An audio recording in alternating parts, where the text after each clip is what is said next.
Herbal soaks are an invaluable part of the treatment of pain and injuries in Chinese sports and trauma medicine.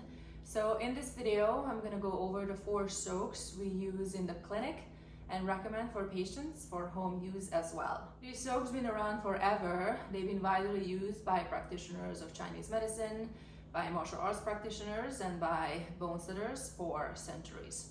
The goal of this video is to provide clarification on the differences between the 4 soaks, also when to use them, when not to use them, how to use them, and how do they work. First, let's go over when not to use them. Because herbal soaks are a form of heat therapy, they can be used in the first acute stage of healing, generally the first couple of days after the injury happened, when there is swelling, heat, and inflammation present.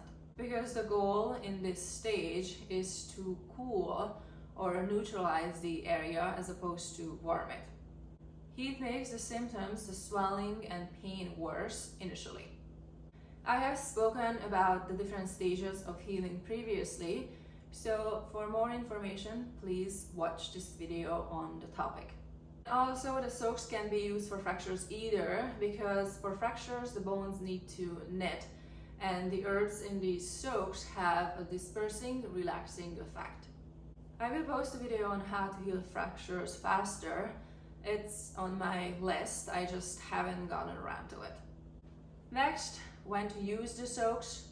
So I said not for fractures and not for the initial stage of healing, when cooling is encouraged and heating is discouraged.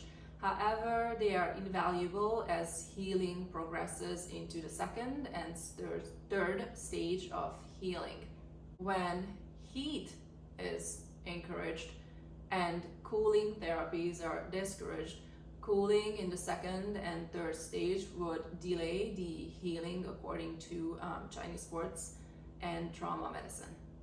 These soaks are also invaluable for older injuries that happened months or even years ago that still cause pain, still have remaining swelling, and still have remaining stiffness and limited range of motion.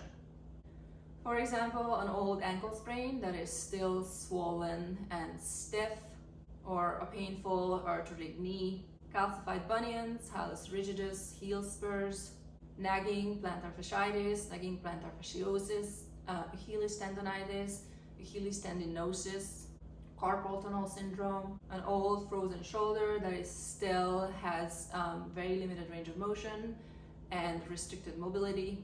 Really good for old chronic low back pain. Basically, nagging old injuries that you want healed. How do the soaks work?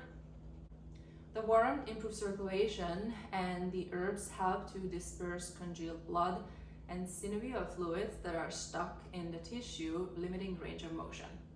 The herbs also help to relax the tight tissues that are in spasm, so allowing the joint to regain its full range of motion. Often there is swelling in the joint capsule itself, and this swelling is really hard to disperse because these joints are small and tightly wrapped by surrounding tendons and ligaments. The soaks have the ability to penetrate deeply and reach these hard to access areas. How to use the soaks?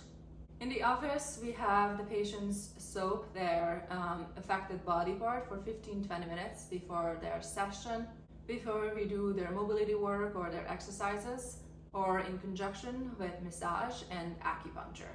And at home is similar. They are encouraged to soak their affected body part for 15-20 minutes before they do their mobility work or their home exercises. How to make the soaks?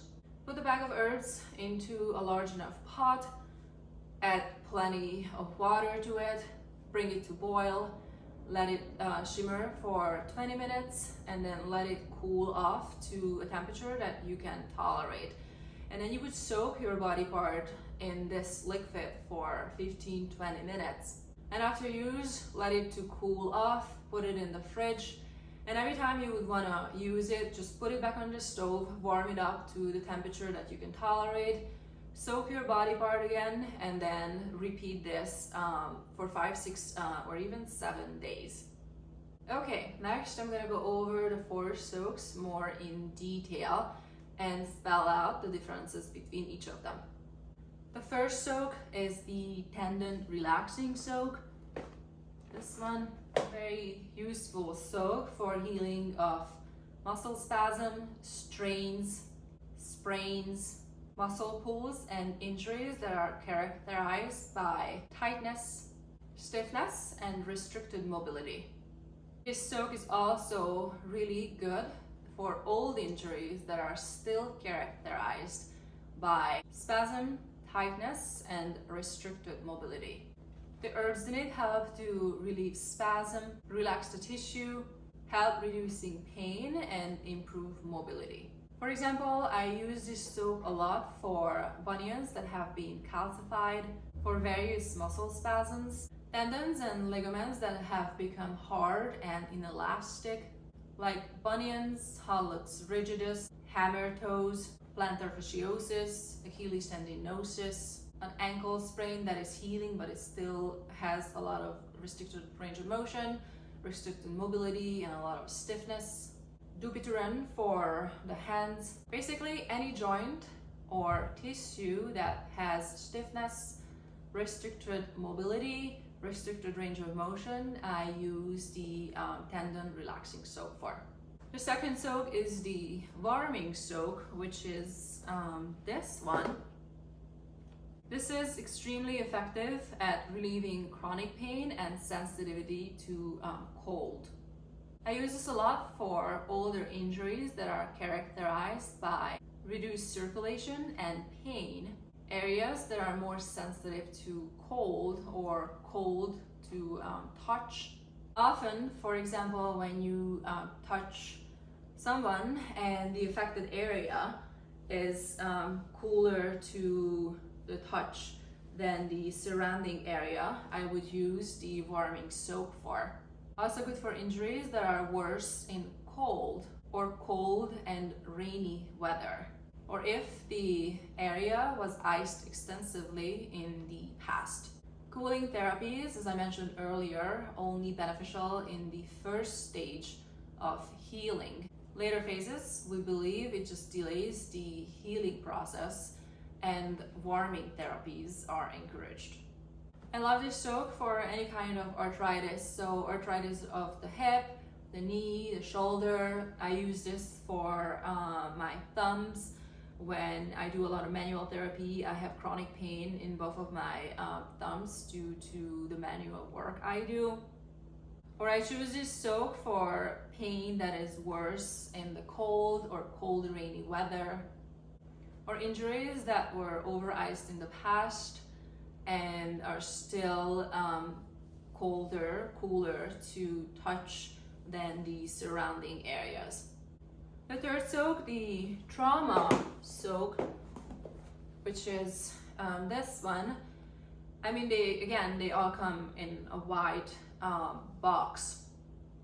Similar to the first soak, the tendon relaxing soak, I also use this quite frequently because of the all-around ability of this formula to relax stiffness and spasm, to move blood stasis and fluid accumulation, and to resolve tissue adhesions, and to kill pain and dispel localized heat and inflammation. I use this soak, the trauma soak, over the tendon relaxing soak if the initial injury was characterized by more bruising and by more broken blood vessels. So for example, I choose the trauma soak over the tendon relaxing soak for an ankle sprain that was very bruised and swollen, or as part of the post-surgical healing, or when I fell off my bike, I had a massive bruise, and I used the trauma soak as part of my therapy. And the fourth soak is the bone spur soak, which is this one. This is for bone spurs that are present in the foot, the shoulders or in the fingers, or also this is for heel spurs to soften and disperse the spurs, the accumulations and calcifications. Just to sum it up, these soaks been around forever, have been used widely by bone setters, martial arts practitioners, practitioners of Chinese sports and trauma medicine, and they really help speeding the healing. So if you're suffering from an injury, orthopedic or sports injury, or if you have pain, chronic pain, I really recommend you give this a try as part of your therapy, and I hope that you recover faster. Thank you.